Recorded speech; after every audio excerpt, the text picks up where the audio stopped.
Hello students, welcome back to MHCT 2025 rapid revision series. और ये इस सीरीज का आखिरी चैप्टर है।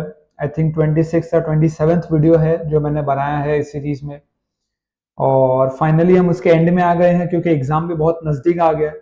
और अब आपको कोई वीडियो या कुछ पढ़ने की अब जरूरत नहीं है, अब आपको सॉल्व करने की जरूरत है। पीवाईक्यूज को प्रैक्टिस करने की जरूरत है। ठीक है, तो 11th का ये चैप्टर है ऑप्टिक्स। ये आज इस सीरीज का लास्ट चैप्टर होगा, इसको हम पढ़ लेते हैं। इसके अलावा जितने भी चैप्टर्स थे मैंने सब पे वीडियो बना दिया है। साउंड को मैंने छोड़ दिया, उसमें से क्वेश्चन नहीं आता है। ठीक है, तो उसको कोई वेटेज नहीं है, उसको करना ना करना ऑलमोस्ट एक ही बात है। बहुत टाइम होगा अगर आपके पास तो आप कर सकते हो उसको, ऐसी बात नहीं है। एक आध रेयरली आ गया किसी शिफ्ट में तो आ गया। ऑप्टिक्स इंपॉर्टेंट है, ठीक है, तो उसको पढ़ते हैं। वीडियो को लास्ट तक देखना। रिवीजन सीरीज है तो मैं पढ़ा नहीं रहा हूं स्क्रैच से, ये आप समझ लीजिए। आपने पहले पढ़ा होगा तो आपके लिए बहुत हेल्पफुल होगा ये।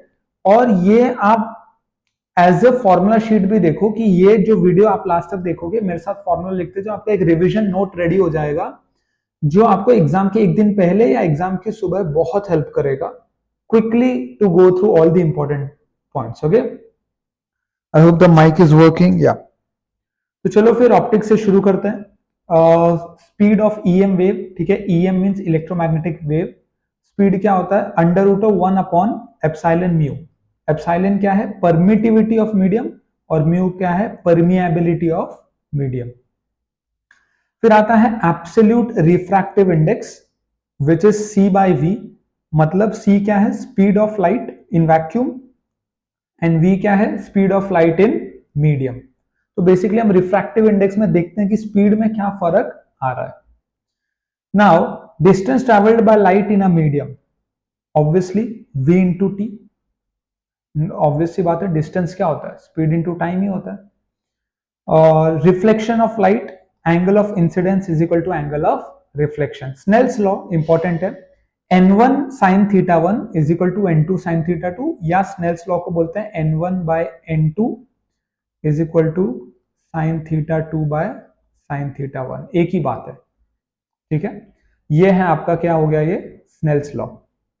जहां पे थीटा 1 थीटा 2 क्या है? एंगल ऑफ इंसिडेंस और angle of refraction. n1 n2 क्या है? Refractive index of medium 1 and medium 2।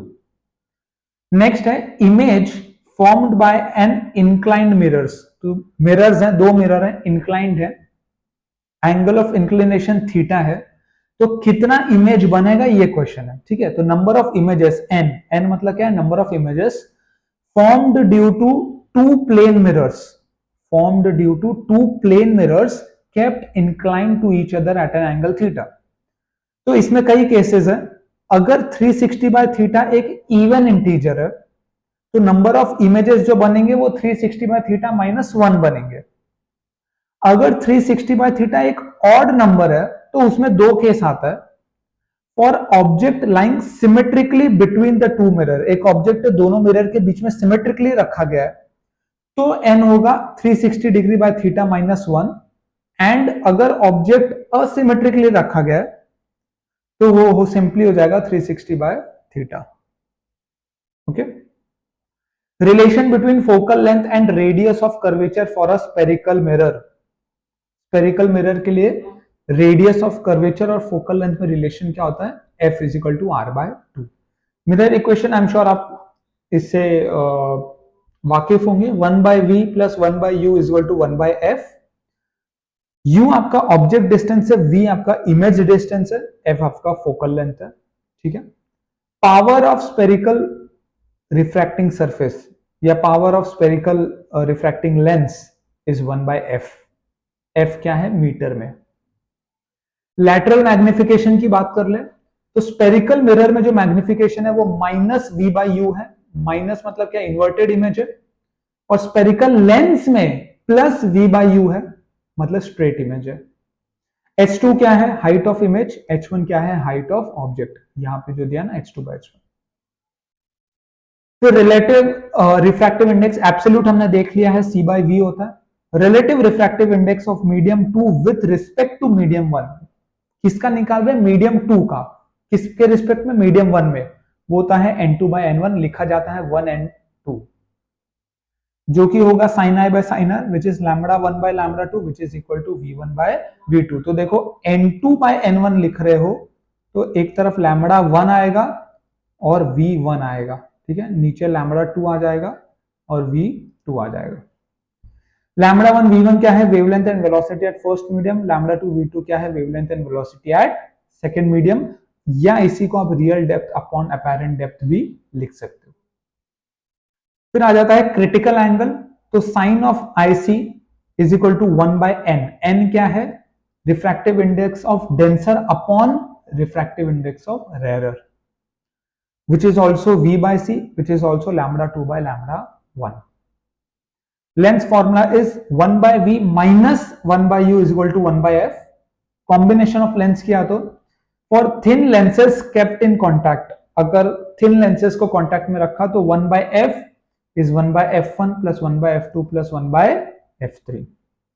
For two lenses kept distance d apart, दो लेंस है d डिस्टेंस है, तो कॉम्बिनेशन ऑफ लेंस में 1 by f लिखा जाएगा 1 by f1 plus 1 by f2 minus d upon f1 f2। Focal power for thin lenses kept in contact, power add हो जाएगा simply, और अगेन यहां पे two lenses kept at distance apart में क्या आ जाएगा, p1 plus p2 minus d times p1 p2। Refraction through the curved surface, for refraction from rarer to denser medium formula क्या आता है, n2 by v minus n1 by u is equal to n2 minus n1 by r। Okay, for refraction from denser to rarer medium, n1 by v minus n2 by u is equal to n1 minus n2 by r। Okay, now lens maker equation is 1 by f is n minus 1 times 1 by r1 minus 1 by r2। Prism angle a क्या होता है, r1 plus r2। Angle of derivation deviation, sorry, it is not derivation, angle of deviation delta is I minus r if I is greater than r। relation between I, E, A and delta, prism angle A है, angle of deviation delta है, I और E आपको पता ही है, तो relation क्या आता है, I plus E is equal to A plus delta। और मिनिमम डिविएशन, मिनिमम डिविएशन कब होगा, जब I E के बराबर हो जाएगा, तो I क्या हो जाएगा, A plus delta m by 2। यहाँ पे डेल्टा एम क्या है, एंगल ऑफ मिनिमम डिविएशन, जो कि होता है A times n minus 1। Mean deviation is delta 1 plus delta by 2 by 2 obviously. Refractive index of material of the prism, या prism formula भी बोलते हैं इसको, ठीक है, ये क्या है, refractive index of material of the prism, sine of A plus delta m by 2 upon sine of A by 2। Thin prism के लिए n क्या हो जाएगा, 1 प्लस डेल्टा बाय ए, ठीक है। मीन रिफ्रैक्टिव इंडेक्स जो है दो कलर का, that is n1 plus n2 by 2। Mean deviation for white light, अब देखो व्हाइट लाइट मतलब सातों कलर मिलके बनता है, सात कलर क्या होता है, वेब की ओर, तो आपके दो एक्सट्रीम पे क्या है, वॉयलेट, वॉलेट और रेड, तो mean deviation of white light क्या होगा, डेल्टा वी आर, मतलब delta v minus delta r. तो डेल्टा वी क्या है, a times n v minus 1, delta r क्या है, a times n r minus 1, तो क्या आ जाएगा, a times n v minus n r, और एन वी एन आर क्या है, refractive index of violet and red colour respectively. Delta v r को आप लिख सकते हो delta v plus delta r by 2, तो जो बीच में कलर है दैट इज अराउंड येलो, ठीक है, जो एवरेज लोगे तो बीच का येलो कलर आता है, which is a times n y minus 1। Now dispersive power of the extreme colours of white light, ठीक है, डिस्पर्सिव पावर जो होता है वो extreme colour of white light क्या होता है, delta v minus delta r, ये दो व्हाइट लाइट के एक्सट्रीम कलर है, divide by delta v plus delta r by 2, which is delta v minus delta r upon delta y, which is again a times nv minus nr upon a times ny minus 1, which is nv minus nr upon ny minus 1। Combination of lenses के लिए condition for achromatism fy second upon fy1 is minus omega 2 upon omega 1 या w2 upon w1।